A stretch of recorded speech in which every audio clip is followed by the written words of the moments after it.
I found the presentation of Michael brilliant as always.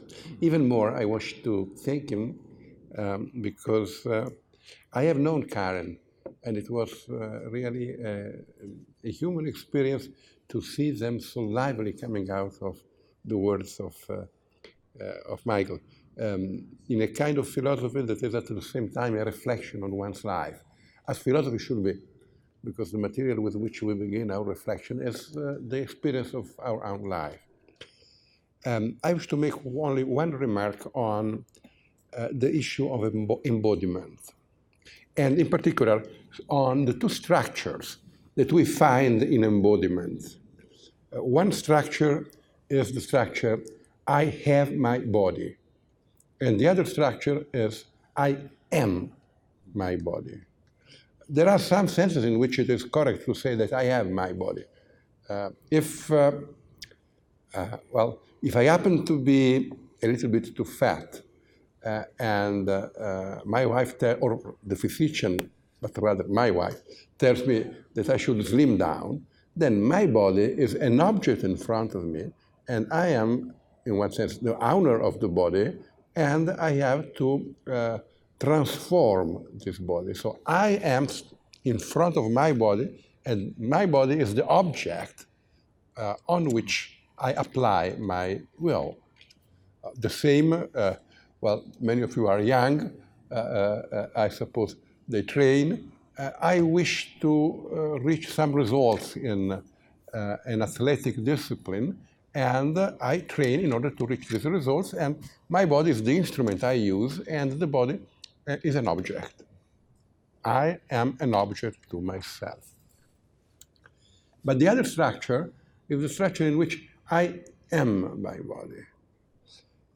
In the structure, I have my body, I make use of my body, and I try to transform my body to make of my body what I want. What I want is not determined by the body. However, the body sets some limits to what I may want. I may wish to shed 10 pounds. Unlikely I can shed 50 pounds. The existing structure of my body sets some limits. I can try to become an athlete, and it is possible within certain limits. Everybody has its limits. So the body stands in a relation to the will that is the relation of an object that limits the will. The other structure is more interesting because here I am my body. In the structure I have my body, I use my body. In the structure I am my body, I interpret my body. I try to understand what is my body and what are the demands that I, being this body, have in front of reality. And what is my task? Here, the body enters into the, in both cases, but especially in this case, my body enters into my vital equation. What am I? I am my body. I think this is particularly important when we consider the issues of masculinity and femininity. What does it mean that I am my body when I take into account the fact that my body has a sex, is a sexed body? I have to interpret the meaning of my body. I see that in many discussions in the public square, and especially in the political sphere, what is prevailing now is the structure, I have my body. My body belongs to me, I make of my body what I want. And I want my body to be a female body, I make of my body a female body, or vice versa. Whilst we are losing the capacity of understanding the meaning of the body. All the catechesis of John Paul II was based on an hermeneutics of the human body. What is the meaning of my body? Body has a meaning. It is the theme of the language of the body. You remember, we discussed it with John Paul II more than once. The language of the body. Body has a language, or rather, body is a language. In the structure, I am my body. The body is a language. What is the meaning? In one sense, all of human culture has been a reflection on the meaning of the body, especially on the meaning of the female body. What is the difference between males and females? I remember that Wojtyła was not very romantic on this. There is a long romantic tradition in Polish literature, also in Polish philosophy, on the spiritual differences between men and women. But Wojtyła was not very romantic in this sense. I remember he said once, the main difference is apparent. The fruit of the conception remains with the mother. And the woman has a unique human experience, the experience of pregnancy, and then the experience of a relation to the child that is different from that of the father, just because of pregnancy. The problem is this relation a privilege or is it a nuisance? Of course, it is a relation that implies many disadvantages for the woman.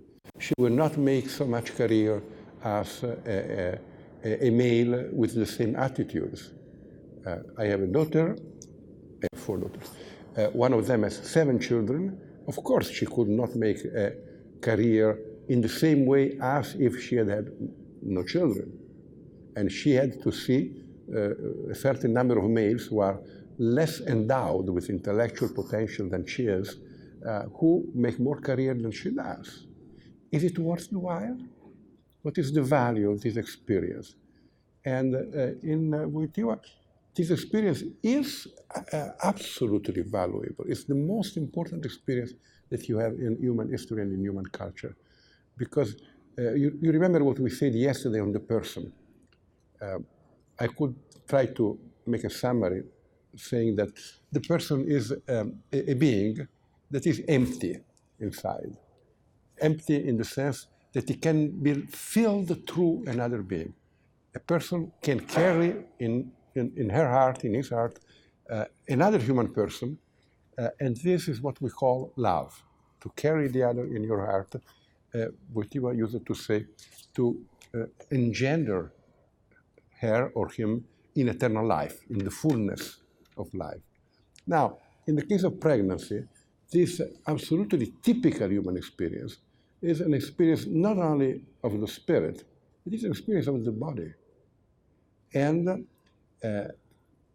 society is structured around this experience in order to make for women possible to give birth to children. Marriage exists for this reason, binding the male to the woman in order to give her the support she needs to be mother, and the role of the family in society is determined because of this.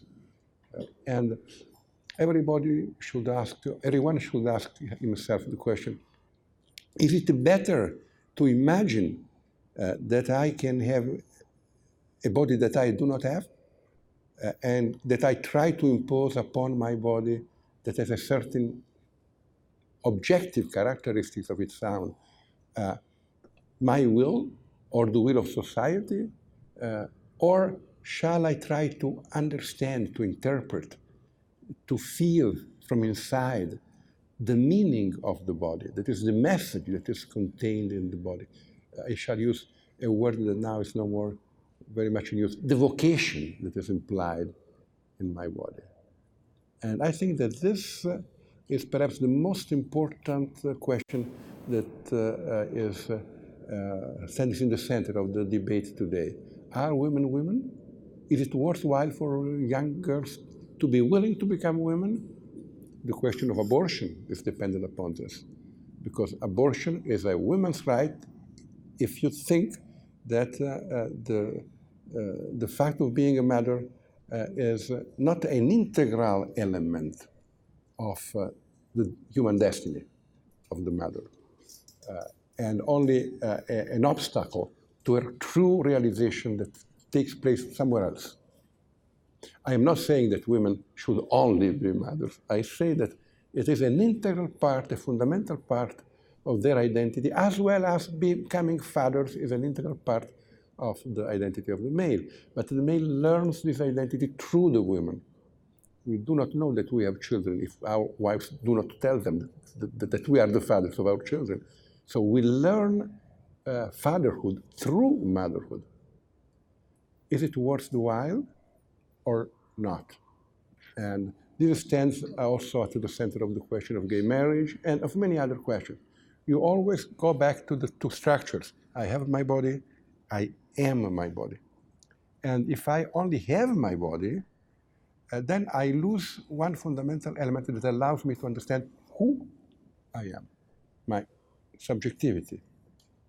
So this was, what I was thinking while I was listening to Michael, and I thank him again because it brought me back so many things that we, he, John, I, everybody, by the way, have had the occasion of listening through the words and the homilies and the teaching of John Paul II. There is another issue that I wish to raise. This regards the presentation of John, but I have talked too much and I shall raise it later. No, it's that theme of embodiment is perhaps nowhere so important in Wojtyła as in thinking about man-woman relations. But it is also important for another area that I'll just briefly mention. I don't know if any of you are in any line of healthcare or medicine, and whether this therefore would be of interest to you. But the problem of respecting the body and treating it as the body of an embodied person is obviously a great issue in modern medicine. And I wanted to just share with you and perhaps stimulate some discussion what the French journalist André Frossard heard from John Paul when John Paul, right after the assassination attempt, was recovering in the hospital in Rome. This was in 1981.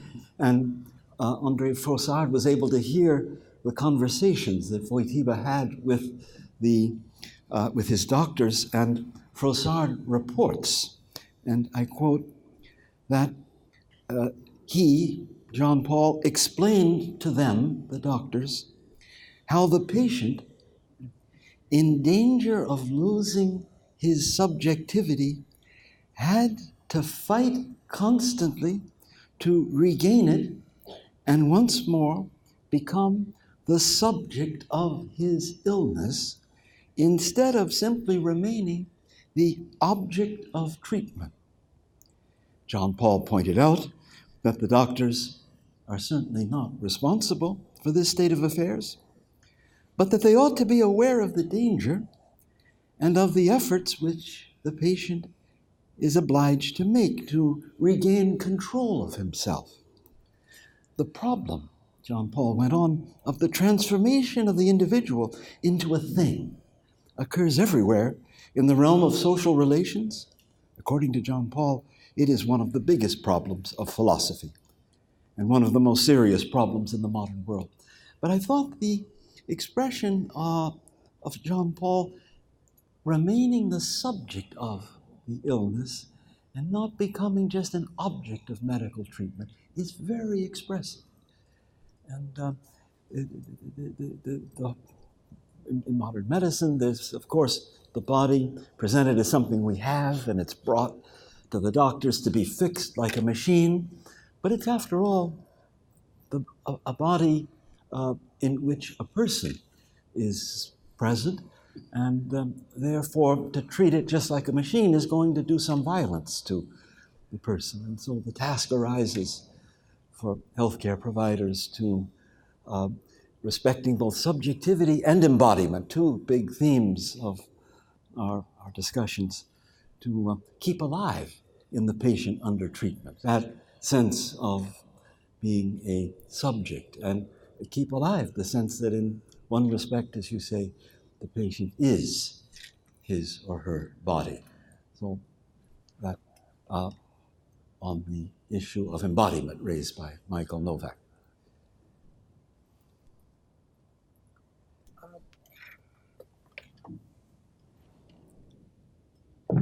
I know I don't need one, but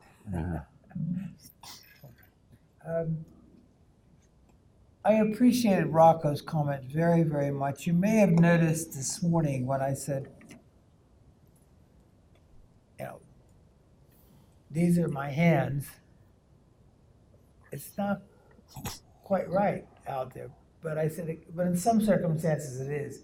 And I had an unclarity in my own head, which Rocco has now once again dispelled, and I see what I ought to have said very well. So I'm very grateful for that. And let's add one more thing. If I may, I'm going to send a copy of this. Is this the whole thing? No, this is my quote in an article great. of mine. Yeah. Well, that would be perfect, because I would like to send that quote to my daughter, who is a development officer for Mass General Hospital. They have a special program there. They call it, what do they call it? The essence of it is treating patients as persons, not just as charts. Caring medicine, teaching caring medicine. And that's a brilliant quote. I bet she doesn't have any idea of that. And so I'll let you know what happens. Okay. All right. Rocco, do you have anything to add? Well, no, I was thinking now of this issue of, I was caught. I was thinking on this issue of medicine, of being a subject of your own illness. By the way, there is a lettera apostolica, an apostolic letter, very, very important, very beautiful, Dolentium Hominum, that deals at length with this issue. Now, what was coming up to my mind are some events of political life in Italy in these last days. We have had the so-called stamina case. The stamina case, you know that stem cells research creates enormous possibilities today for new kinds of treatments. And a certain gentleman has propagated the idea that he had a new revolutionary therapy for quite a large number of different illnesses. And many people went to him and he cured them. And they wanted that the state allowed this cure to take place and paid the expenses through the National Health Service. And the question arises, this therapy has no scientific basis. You won't believe it, but I was the only one in Parliament who fought against an absurd bill of law in which the state paid for these treatments on the basis of the idea that health is a subjective state of affairs. And if I feel better, this means that I really am better. If I feel that this therapy is good for me, then it is good for me. Of course, this did not last for long. After a while, patients started dying. And now we passed another bill forbidding this therapy. Why am I telling you this political story, a small episode of political history of a faraway country? Because we live in a world in which there is the attempt to say that what I think about myself is true, and you must act as if it were true. And there is no objective truth of the body. You remember, I was speaking before of the objective language of the body. Now, the dominant opinion is that health is not something objective, but something merely subjective. So if I want this therapy, I have a right to have it. And if with this therapy I die, this does not matter, which of course is absurd. And the battle that we have won on this issue is a very important battle, because we are going to fight another battle in the next future in Italy, that is the battle on euthanasia. The structure of the defense of euthanasia is, if I think that this is good for me, that is, if I think that my death is good for me, you must act on the basis of the definition of my good that I give. Whilst, of course, you have the right of having your definition of what is good for you, you cannot compel me to act on the basis of this definition if this definition is objectively wrong. And here you go back to the fact that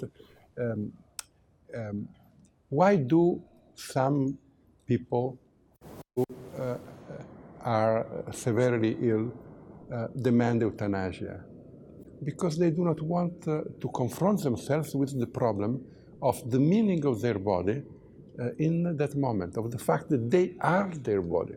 They do not tolerate this fact, and they want to consider their body something as an object. And they can dispose of this object as in the way in which they want. But really, the problem is to help them to accept their situation and to remain subjects in their situation. Because they feel they cannot be subjects of their illness, they are objectified through the illness, and then they have the temptation of considering their body merely as an object and not as themselves. I think that these issues perhaps might help you to understand how important is the philosophical underpinnings of the great questions of political life today. Abortion, euthanasia, gay marriage, and so forth. And how important a philosophical clarification of these issues has become.